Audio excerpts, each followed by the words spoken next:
Welcome to Pretty Lies and Alibis. Let's seek the truth and travel the long road to justice together. What you know, Alibis. Welcome to another episode of Pretty Lies and Alibis. I'm Gigi. Good to have you here. Hope you had a good weekend. Mine was nice. I kind of chilled out, took my youngest to see the Nutcracker. Her best friend was in it. And then we went and had crepes and walked around downtown. It was nice. I love one-on-one time with my kids. Thanks to everybody who's donated and also who's bought merch. The merchandise is still 15% off with code Sherlock15. If you order your Christmas shirts now, they'll get there in time for Christmas. The link's in the description under all links. That's the links to everything I have on the internet. My website needs a lot of work. Don't judge, y'all.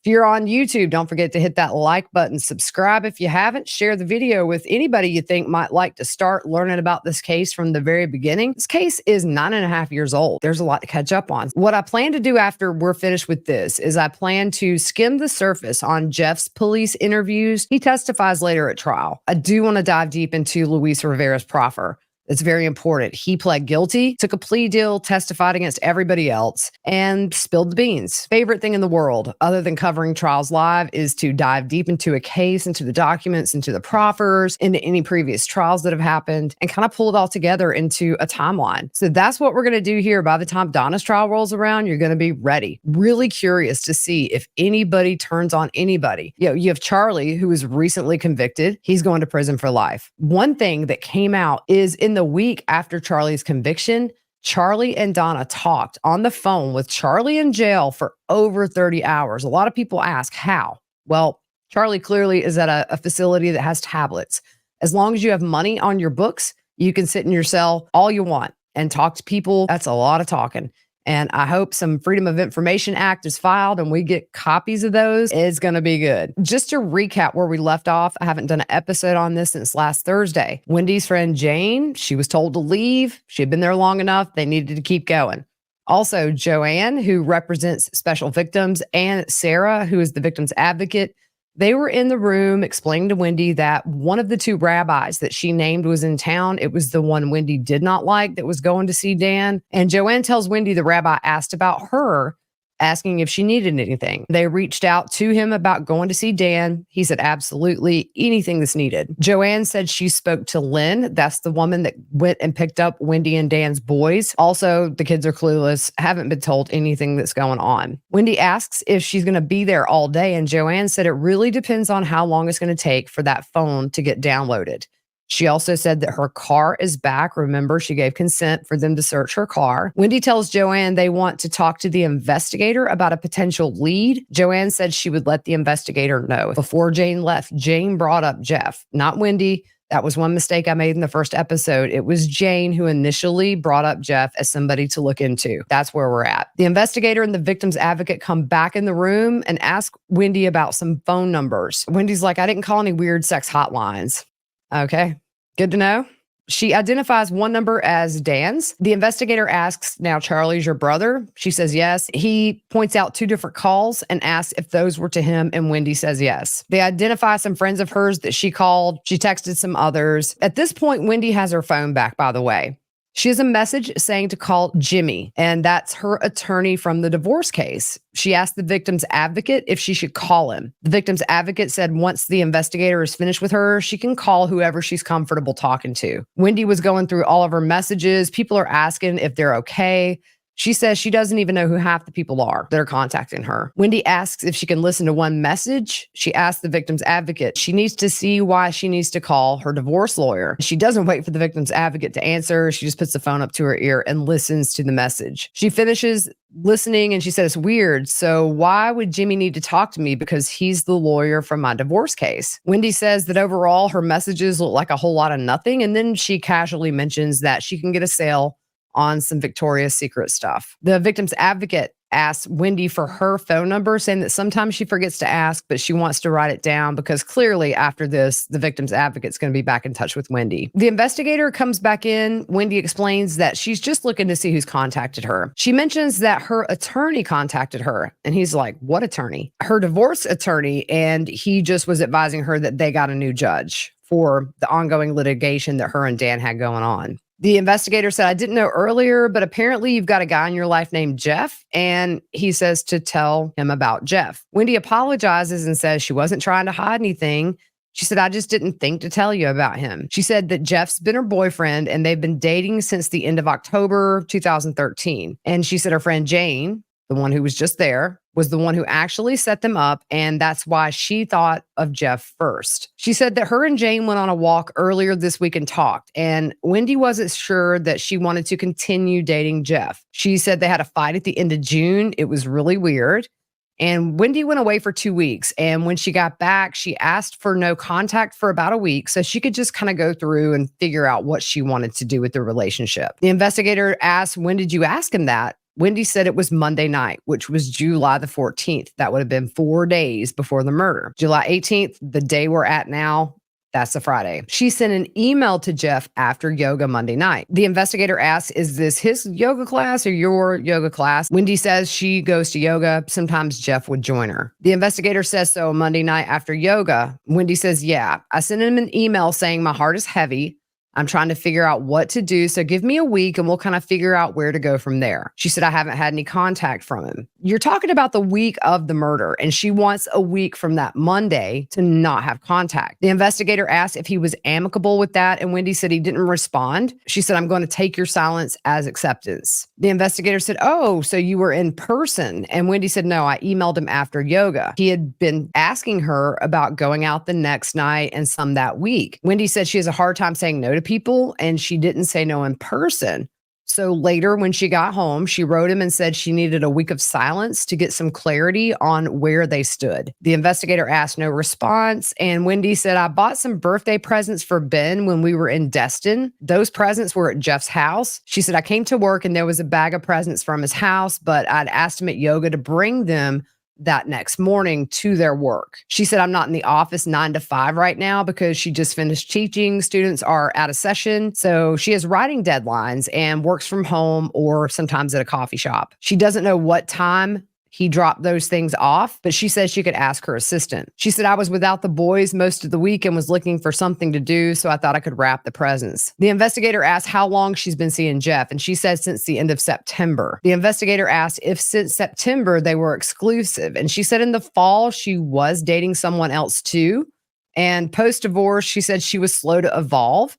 So she called this other guy her special man friend. And she said hers and Jeff's relationship really started to evolve in February of 2014. He started spending time with their kids and they adored Jeff. She said she introduced him as mommy's friend and he played Star Wars with the boys. Her and Jeff would spend time together when she didn't have the boys and it was Dan's turn to have them. When the boys were home, Jeff didn't spend the night. So she said they would typically have dinner, play with the boys, and eventually he would go home. She said things were great. She was really happy, and they went to Gainesville together. He is a social work professor at FSU, and he was teaching a class in Gainesville. Wendi said she didn't have the boys, so she went with him, and she thought it would be a good time to work on some writing. She said they had a really good weekend until Saturday night. They went out to dinner, came back to the hotel, and she said he was convinced I was cheating on him for months and had kept track of it and was just absolutely convinced. And she said, I kept telling him I wasn't. I felt he wasn't very trusting of me. It made me very uncomfortable, and I wasn't sure I wanted to be with him anymore. A man comes in the interview room, another investigator, but the investigator just carries on. The investigator says, what brought on this whole not trusting you? She said that this conversation happened like in April, and I said I did, and I told him about being with this other guy. His name is Daniel. Jeff asked, did you see someone else in the fall when things were kind of good with us? She said she did, and she said that Jeff was jealous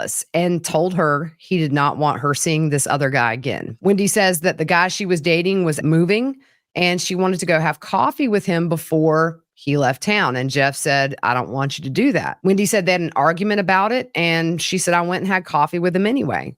She said Jeff ended up at the same coffee shop at the same time and saw us having coffee and got really angry. The investigator asked, when was that? And Wendi said that was mid to late May. The investigator asked if she thinks it was a coincidence that Jeff was there or was it planned? And Wendi said she does think it was a coincidence. She said she was only there for around 30 minutes. And the investigator asked what kind of car Jeff drives. Wendi said it's a silver Nissan that's very old and run down. The investigator asked where Jeff lives, and Wendi said in an apartment complex in a basement apartment. She said she's only been to his place once. She said he was kind of embarrassed about where he lived. And they go on to talk about just the specific location of where his apartment is. The other investigator asks if he can jump in real quick and says, we asked earlier about the passcodes to Danny's phone as well as his iPad. Wendi says, I can tell you one he had way back in the day. So she gives him that passcode. The man also says, I have 3 kids, and they talk about how kids play games on your iPad and they know your passcode. He asks, is it possible the kids may know the passcode? And Wendi says, yes, they might know it. She said, my parents have an iPad and they would say, what's the secret code? They would know if Abba, which is what they called Dan, had a secret code, and she could ask. The investigator asked about Dan's phone, and the other investigator just suggests maybe the birthday to the kids. Wendi tells the other investigator the birthday to the boys, and she says, when I see the boys and it's an appropriate time, I will ask. The investigator asks if Abba is Hebrew for father, and Wendi says yes. The investigator asked about the man she was seeing in the fall that Jeff got jealous of, and Wendi said his name was Daniel, and he has since moved. They actually went to college together. He was just ready to leave Tallahassee. She said he moved to Massachusetts that May. The investigator asked her if she needs to eat anything, and Wendi says, I don't know if I'm going to eat for a long time. The investigator asked if she was seeing Dan and Jeff at the same time in the fall. Wendi says, yeah, I've never dated 2 people at once, but she wasn't exclusive with either one. And she dated Daniel until she realized he really was intent on leaving Tallahassee, and she thought Jeff had potential. So he says, let's go back to this Saturday when Jeff got mad. Wendi corrects him and says that Jeff got mad on June 28th before she left for Miami with the boys. The investigator asked, well, what sparked it? Wendi said, that's what's really surprising is Daniel had been gone and they had a happy month. They were in Gainesville. They went to dinner with friends. And when they got back to the hotel, she could tell that Jeff was upset. And for her, it kind of came out of nowhere. The investigator asked if that's when Jeff wanted to look at her phone. And Wendi asks if Jane told him that about looking at the phone, and the investigator says, yeah, she did. Wendi said it wasn't that time. She said if Jeff was over and she was doing work, she would just kind of leave her phone out. Then she explained she has this old agenda book she leaves out. And then Jeff said that he had seen she had called this Daniel guy. She said it upset her that he had gone through her phone. And she said the whole time she was just crying and really sad. She thought they had a great relationship, but his behavior made her think she couldn't be with somebody like him. She said she didn't say a lot more than, I didn't cheat on you. And yes, I saw Daniel in the fall, and I haven't seen him more than just a friend since February. And if you don't trust me, we really can't do this. She said that Jeff was sad and apologetic and told her she was the best thing that ever happened to him and that he was going to lose her. She said, I never thought I'd be in the police station talking about my relationship, but she understands this is potentially relevant to Dan's shooting. The investigator asked if this was back on June 28th in Gainesville. She says yes. They drove back on that Sunday morning. She said she cried the whole way home. Then she says, my parents don't think I can drive to South Florida with the boys by myself, so they'll drive up just to help me drive back down with them. This comes in during her testimony in Charlie's trial. She said, my folks were coming up that Saturday. Jeff leaves and she has a couple of hours, and then her parents came up, and Monday morning she picked up the kids. That's the weekend Dan's girlfriend, Amy, was in town visiting, and also the first time Wendi met her face to face. She said she went to Dan's home, which was the former marital home. She said she was anxious to meet Amy and kind of sad about the whole thing with Jeff. So Wendy's dad said that he would stand at the door with her. Amy was perfectly lovely. She said she picked up the kids and they seemed happy and got in the car and said their goodbyes. The next day, Danny flew up to New York to be with Amy. For those 2 weeks that she talks about being gone, she was in Coral Springs because it was her dad's 70th birthday.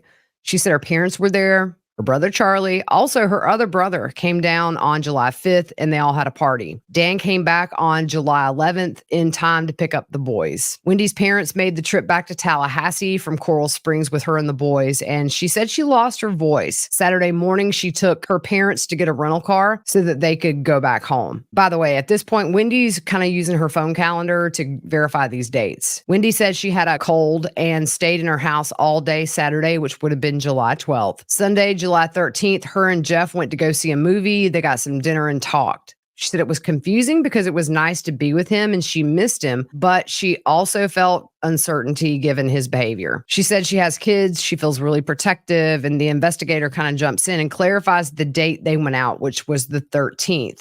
Wendi says that was a Sunday. The 14th, the next day, that Monday, that's when they went to yoga. He said he wanted to hang out that week, but she said she needed some headspace to figure out what to do. So she emailed him later to say she needed space. She tells the investigator that that email should be in her sent folder on her phone. What do you guys think? Do you think it was a little convenient to ask Jeff for a week off the same week Dan's murdered? Just seems really convenient to me. Could be a fluke, but you know how it goes. But let me know what you think. I'm curious. The investigator kind of just runs down what she said so far, which is on the 29th of June, she told Jeff she needed space. There was no contact. He brought the gifts to her office on Tuesday. There was no one-on-one contact, though, since they left the yoga studio that Monday night on the 14th. The investigator asks if Jeff is a violent person. Wendi shakes her head and says no. He asks if Jeff owns a gun. Wendi says she didn't think so.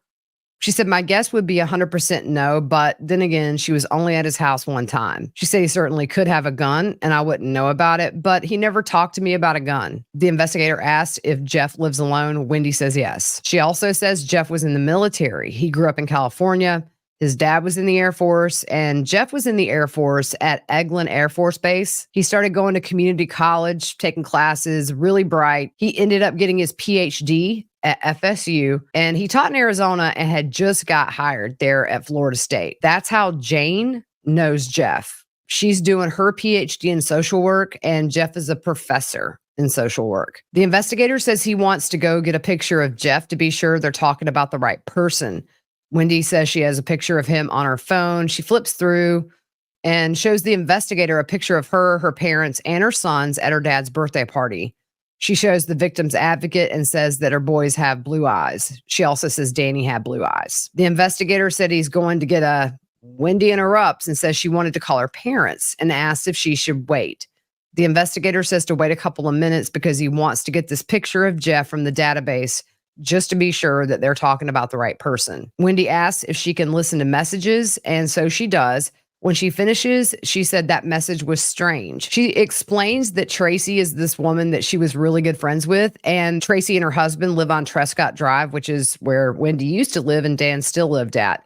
They have 2 little girls, and she said that Tracy was the one person who hurt her feelings after the divorce because Wendi felt like she took Dan's side. The phone rings and she says, who's calling from Park City, Utah? And she said, oh, I got a message from them. She goes on to say that Tracy was calling because she lives on Trescott and she heard it was Danny. And this Tracy person called the hospital, but of course, they're not going to give her any information. She contacted Wendi to find out whatever she could. Wendi says, I wonder, Tracy's husband, Jeremy, is a friend of Danny's. I should probably tell them then. The victim's advocate's like, I'm sorry, what? She said, there's a lot of people she doesn't know that are contacting her and it's making things difficult. Wendi explains again who Tracy and Jeremy are. I think the victim's advocate just maybe zoned out, which is totally human, right? Wendi says that Jeremy may be a good person to know what's going on. The victim's advocate said they're still working on getting Danny's parents informed, so she has Wendi's number. And after the victim's advocate talks to Danny's parents, she's going to let Wendi know.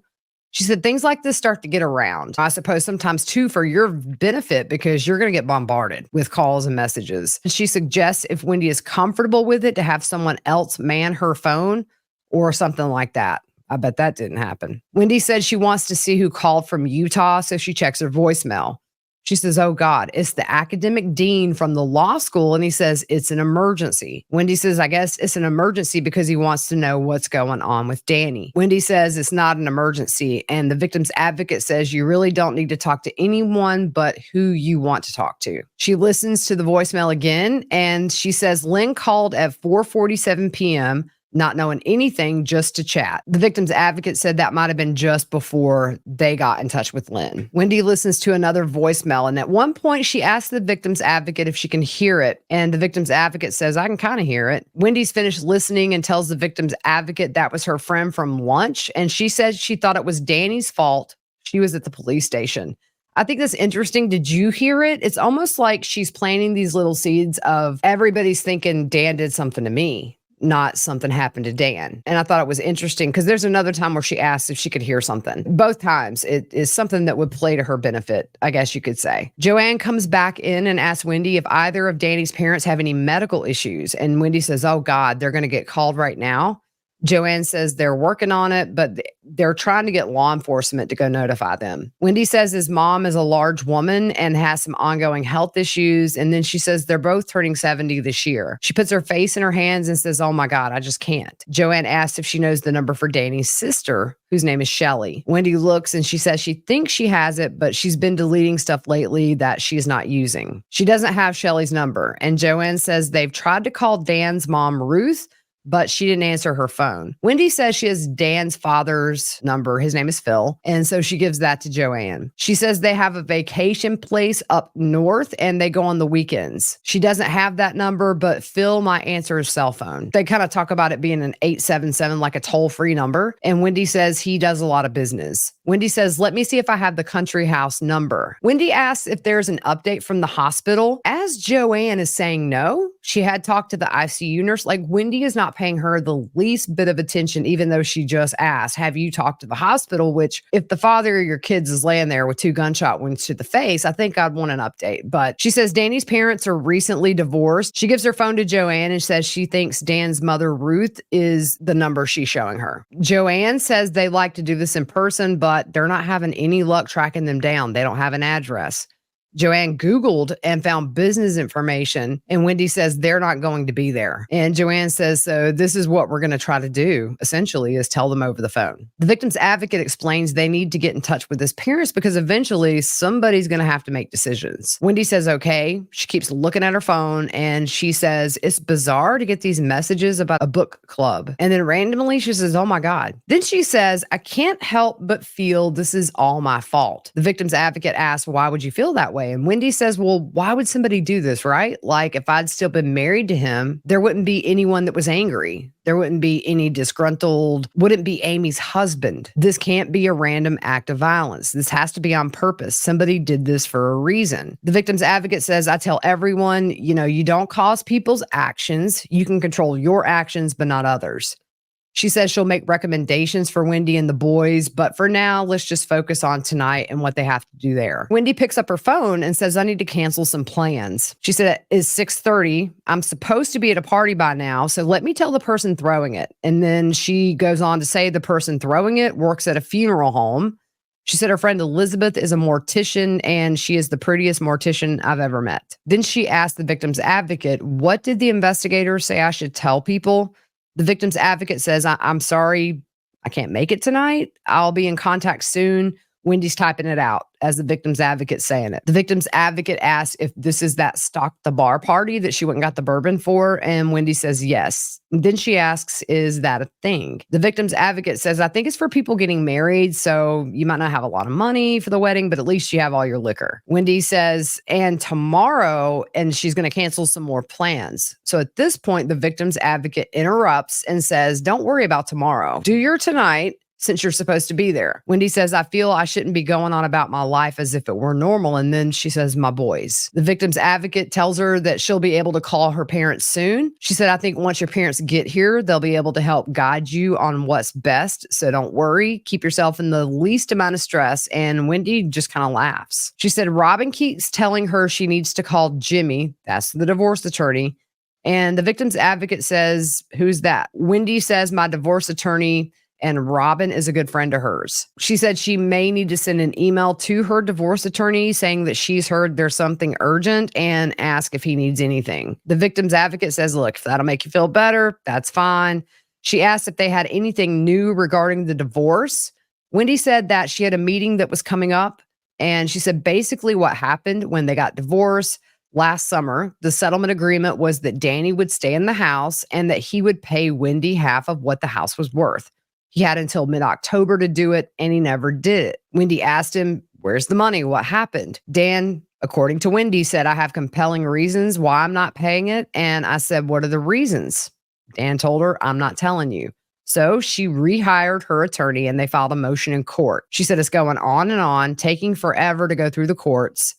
She said, is teaching me to have a lot more patience as an attorney. The meeting was originally supposed to be on July 24th, but then her attorney just moved it to the 30th or the 31st. She said, so that's why I feel like, why the urgency if it's not about this hearing? What would he need to talk about? The victim's advocate asked, when did he send this? And she said, Robin sent one at 5 and one at 6, so that's unusual. The victim's advocate also said she may have an inkling of what's going on. She said, you're not being looked at as a suspect. They're just clearing. And then Wendi interrupts and says, I'm just trying to help. And the victim's advocate says, you have been. I think you and the investigator have been able to communicate well. Wendi says they had their hearing about the house, and the judge says you need to pay her or you'll be held in contempt of court or be put in jail. Pay her the money, and he told the judge that he was actually going to file a motion for full custody of the kids. He never did, but he filed a motion for sanctions against her attorney, and because he did that, her attorney said that she could not represent Wendi anymore. The attorney needed to represent herself because she was going to be a witness in Wendi and Dan's case. The attorney said that Dan was impugning her professional reputation. She says her old attorney hooked her up with Jimmy, her current one. She said, I have Jimmy and Kristen trying to figure this out. They wrote Wendi at 3:44, and she says clearly they have no idea because all it says is we have a new judge and there's stuff we need to do for the case. The victim's advocate says, just wait. People are going to understand why you're not getting right back to them. They ask about the man from the law school calling her, and Wendi asked the victim's advocate, did you go to FSU? And the victim's advocate did. Wendi asked if she did social work there, and she did. The investigator comes in and asks for Jeff's phone number, so she gives him his work and cell phone number. Her phone rings, and she names who's calling and asks if she could talk to them, and the investigator's like, not right now. He tells Wendi that it's on the news, but all that's being put out there is it's on Trescott, and that's probably why a lot of people are calling her. So he tells Wendi he needs a timeline. He asked what time she woke up. She said just before 8. The repairman was supposed to be there between 8 and 12. Remember, for the TV that Charlie bought her that was broke? She didn't set an alarm, so she had to jump up and get ready. The repairman called at 8:08. Her mom called at 8:09. She said, I guess he tried calling her too. Then she kind of gets lost for a second, shakes her head, and then she says, sorry. So she says the repair guy called. I don't remember what time he got there, but probably between 8 and 9, closer to 9, and then he left around 10. She said she made oatmeal and it took a while because you have to stir for a long time. She said, I was talking to Charlie, so there's my call to Charlie. Between 10:24 and 10:42, she called a woman named Renee, a friend of hers who was driving into town for an interview at FSU. Wendi said she wanted to wish her luck and also see if she could meet up with her later that day for a hug. Then Wendi said she went back to working. At 11:22, she called a friend named Toba back. And then at 11:42, she tried to call Danny, left a message. The investigator asked if all this happened at her house, and she said yes. He said, the reason I'm asking is he's trying to whittle down what they pulled from her phone. He asked if she left her house before she went to the liquor store and got turned around on Trescott. Wendi says no. Wendi says, if you take my computer, you could probably find records of what time the documents were saved on there. She said she would be happy to sign a waiver so that they can look at her computer. And he says, okay. He says from 10:42 to 11:22, you're working on your paper. And Wendi says yes. The investigator asks about calling her friend Toba back.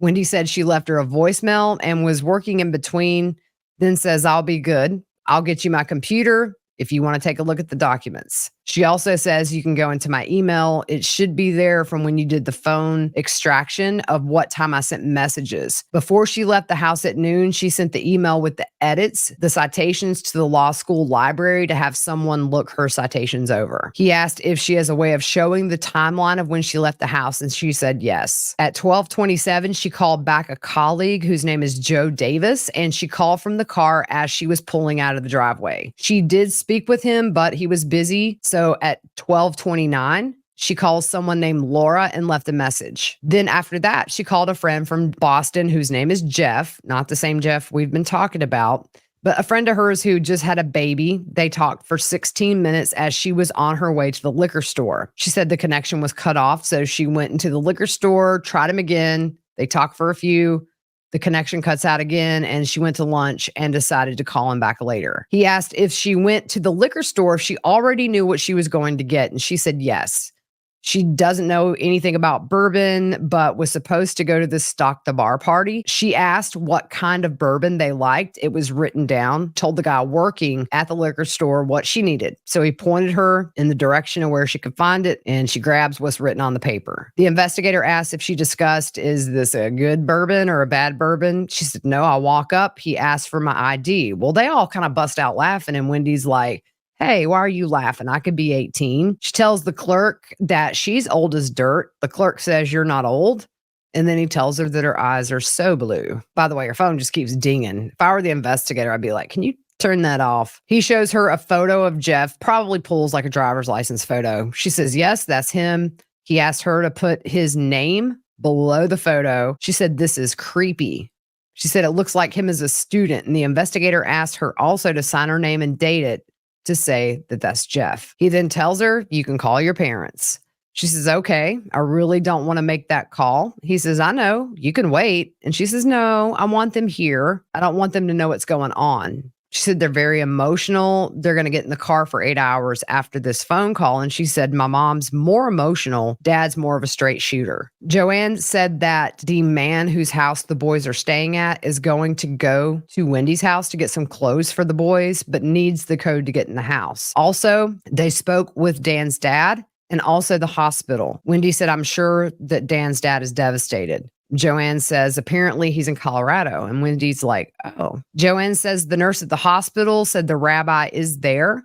And Wendy asks if they have an update on what's going on medically. Joanne says she didn't ask because somebody else is dealing with all that. Her understanding, though, he's in ICU. Last she heard, probably not going to survive. And Wendy says, okay. Joanne said they're trying to work out the organ donation aspect of that at this point. Wendy puts her head in her hand and says, you told his dad this. And Joanne says, yes. Wendy asks if Dan's dad is coming. And Joanne says someone else spoke with Dan's dad. She hasn't had a chance to get an update yet. She wanted to let the nurse know they got in touch with Dan's dad and that he would be calling, to expect that call. Jane called and said when it's time for Wendy to leave, to let her know that she would come go with her so she wouldn't have to be alone. She asks if she's allowed to take her car when she does leave, and Joanne says she believes that she'll be able to. So Joanne leaves the room. Wendy tells the victim's advocate she's going to call her parents. She says her parents are very angry with Dan, and it's not like he's their son, but he's the father of her children. And she said this is a very effed up situation. Then Wendy says she wants to see her kids before they go to bed. Then she says, oh my God, and puts her hands up to her face, and she cries. And she says they're just so innocent and they shouldn't have to go through this. They're so little. Wendy says she's going to call her parents, and she just doesn't know what to say. She said, I don't know if he's dead. I just know he's been shot. So she calls her mom. And she tells her mom, you need to sit down. She says, I'm fine. The boys are fine. Then she says, yeah, it's okay to put it on speakerphone. And then she says, Danny's been shot. You hear a pause, and then you hear Donna say really loud, what? Wendy says, I don't think he's going to make it. I know. So I found this out around 1 or 2. I'm at the police station trying to help them figure out who would do this. The boys are with Lynn and Alan. I'm going to leave soon to be with them, but I need you to be with me. If it's too much to drive, I would rather you fly here. Donna says something, and Wendy says that she's at the police station, and she says at his house, I'm assuming where Dan was shot. She said, I know. I need you to calm down before you get in the car. She said, it's the evening, so if you want to come tomorrow, I have a lot of people who will be here with me, and we have a lot of support. So I want you to take your time and be safe, but I'd like you to come when you can. Wendy says, I love you. I have the car here, but Jane might take me so I won't be alone. But if you could just come here, that would be great. She said he's in the ICU. There's a lot of okays. Okay. I love you too. Bye. And Wendy wants to say something else and says, Mom. Donna hangs up. Donna calls right back and says, I want to ask you if you could tell Charlie for me. I don't want to make a lot of calls right now. It's on the news. There's been a shooting on Trescott, so I'm starting to get a lot of calls now. She said she talked to Charlie earlier in the day, obviously before any of this happened at like 10 a.m. He said he was coming to visit you guys, meaning the parents, this weekend. She said he sounded good. She said, I just can't. Tell him for me. I don't want to be on the phone if I don't have to right now. Okay, love you too, bye. Telling Charlie something he already knew. Wendy says to the victim's advocate, my mom handled that pretty well. Could you hear her? I mean, why would that matter if the victim's advocate could hear Donna or not? To the victim's advocate, this is a family that is just even if there's conflict, has just learned that the father of their grandchildren, the father of your children, has been shot and is going to die. Why would she not be surprised? That's the thing. Like, why is that something to point out? Joanne comes in and she says her recommendation is for Wendi to stay somewhere else tonight since they really don't know what's going on. Joanne talked to Alan and he said that Wendi and the boys are more than welcome to stay at their house. Wendi says she was scared, so she would much rather stay there. The investigator's in there at this point and says, I'm going to follow you home, or if you're not well enough, we'll get someone to drive your van. He said, I'm going to get your computer from your house so you're not going home by yourself. She said that she'll give him the password to access her computer. He asks if she'll need that back for work, and she says, I don't think I'll get much work done. He mentioned something about needing it next week, and she says yes. He asks about a backup, like does she back up her computer? And she said it goes onto the law school server. Then he asks her about the email to Jeff on July the 14th. He says he hasn't looked at any of that stuff, but she says she could find it for him. She said if they stop at her house, she can go into her sent mail. He asked if she remembered what it said, and she said, I'm having a hard time. My head and heart are saying two different things, and I need a week of no contact from you to figure things out. The investigator asked if she didn't say anything at yoga, and she said he was just wanting to make plans to go out that week. And she said, I had trouble saying no, but was feeling kind of pressured. She said she is a little on the passive aggressive side. And so they left separately from yoga. And she was having a conversation with a friend who actually suggested the no contact. She said that she wanted to be in Tallahassee and feel Jeff's absence to decide, did she actually miss Jeff or just having a boyfriend in general? When she had gone to Coral Springs with the boys for her dad's birthday, for those 12 days, they were in communication. She said they talked maybe 3 or 4 times, texted a bit, but she said, I also didn't have a lot of time to myself. She was sad about the situation where he brought up this other person. She said she thought they had a great relationships and his actions made it not so great. The investigator asked, is this about going through your phone? And she said, no, he did that months earlier. This wasn't that night that she's talking about. He was upset. And she said every year FSU picks a book for freshmen to read. And that year they picked her book. So she was going to give a big speech in August in front of the whole freshman class. And Jeff was like, I was going to wait until your big speech in August was over, but I can't keep it in anymore. I know you were cheating with Daniel, and he just kept talking about it. And the way he was going about it was very legal. He would say, like, I have evidence. She said it seemed he didn't trust me, and I felt like this is just going to be the end of our relationship. The investigator asked if Jeff was more jealous of Daniel, the guy she saw in the fall, or Danny. She said Daniel, but they talked a lot about her divorce with Danny because it was very contentious. She said Jeff's a therapist, so he would let her talk for long periods of time about how sad or upset she was about how things were going. And then he would offer her advice about what to do. The investigator asked if Jeff showed emotion, and she said in the sense of just like, I'm sorry you're going through this with your divorce. Jeff did meet Danny a few times when they were getting the kids. At one point, the boys sang at the Capitol and they were all there. She said Danny was pleasant and fine, and Jeff would say hello. Not a lot of small talk, but appropriate for the situation they were in. Jeff had never been to the home on Trescott. She said her and Jeff would cut through there sometimes, but not if Danny had the boys, and she thought there was a chance that the boys could see her. They did more at night, and she said she would make comments when they passed by, like, that's my former home. She's asked, when was the most recent time that her and Jeff discussed the difficulties with Danny? And she said all the time. She said they would talk about a lot of things. She said, for example, when Danny first started dating Amy, Danny would Skype the boys from bed with Amy in the bed. And she said she didn't think that was appropriate. She said, Jeff and I wouldn't do that. She said they talked about that, and that was about a month ago. She said, but there was nothing huge that they talked about. The investigator asked if they have contact information for the school that they were looking at for their son. And she said both her and Danny had talked to the woman. We know when Danny was shot and killed, he was on the phone with a male staff member. She said the school called her earlier in the week and they were just trying to decide if this was going to be a good fit for their son. Dan talked to the woman on Wednesday. Wendi talked to her that next morning. The investigator says you've made a note to yourself. It says JRL. And she said, that's Jeff. She said she has other friends named Jeff. The investigator leaves and Wendi says she's running out of juice on her phone. Now, as she's scrolling through her phone, she says, my parents sounded surprised. That's a relief. I was trying to think of who would be angry enough to do something like this. My parents would be angry, but not capable of this. She said, thank God. I really couldn't handle that right now. Red flag. There's just so many little things where she's dropping these little seeds to almost get any kind of suspicion that she may think they might have on her parents out the window. Like, oh, she sounded shocked. That's a relief. It's such a bizarre thing to say. Wendy reads a message from a friend who heard there was a shooting and she hopes they're safe. She says the reaction is that these people are worried Danny did something because they know that she doesn't live on Trescott anymore. Wendy says Jeff sounds crazy when I talk about him like this, and the victim's advocate says, I don't think so. Wendy says, who's capable of doing something like this? The investigator brings a printout of those notes, and she said, oh yeah, I've been talking to some friends about what to do with Jeff, and my friend Joey had some ideas.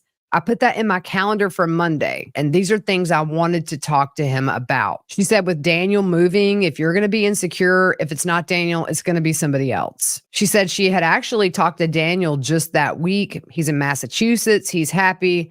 And she said they had a nice chat. The investigator says they're getting ready to leave soon to go to her house. And from there, Wendy will go to her friend Lynn's house. Also, Jane is outside waiting. So the investigator leaves and Wendy gets emotional. She says, I can't believe this is happening. My parents have more reason to dislike Danny more than anyone else. He hurt their daughter, but listening to my mom crying and horrified, she sounded like... Then the victim's advocate says, well, normal, good-hearted people don't wish things like this to happen. You may say I'm frustrated. You might say I hate this person, but you don't want things like this to happen. Unfortunately, they did. Wendy says this is a very strange day, and the victim's advocate says that's very kind of you. I could think of a lot of other ways to describe it. Wendy says it's really messed up when people hear of a shooting on Trescott and they think something happened to me. I guess it makes sense. It's a divorce.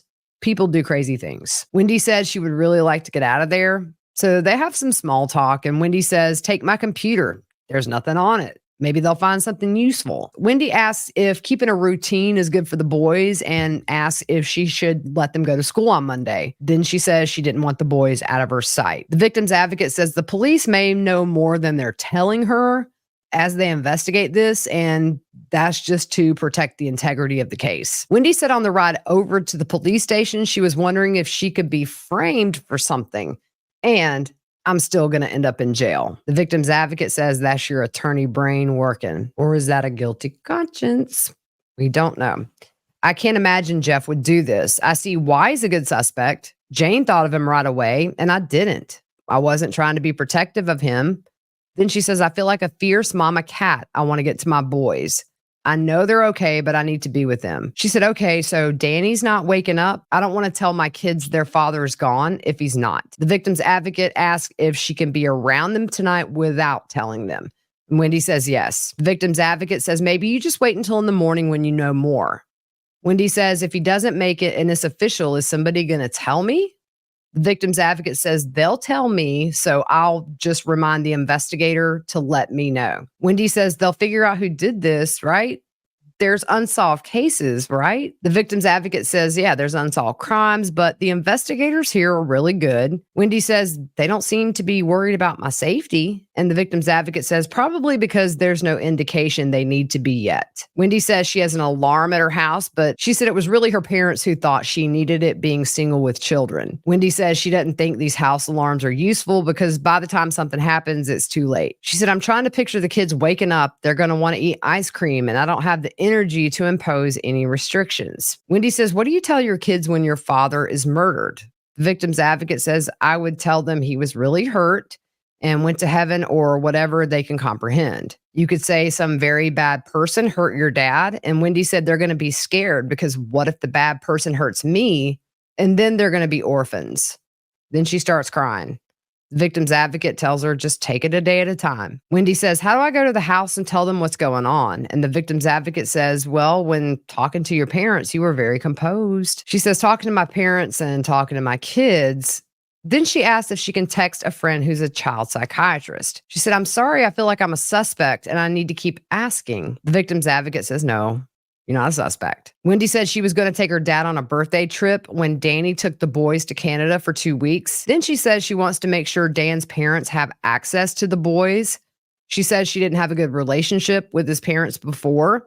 She said they're difficult, but it's their grandkids. She said, I'll make sure they can have a relationship with them. She said, I feel like Amy's ex-husband did this or someone did this on my behalf. Some crazy deranged person thought this was a good way to support me, and that's why I feel responsible. Unless it was something to do with Amy, then I don't feel responsible. But then I am responsible because I'm the one who left Danny. If I had never left him, he would never be with Amy. She said, now my kids don't have a father. And she hides her face and she cries. She said, I feel like my complaining about how difficult he was, I inspired this. The victim's advocate says, even if you complained, it wasn't an authorization for anyone to conclude that it was an okay thing to do to somebody like this. She said, if that's even the situation at all, what if I did this by asking for time away? I made him crazy.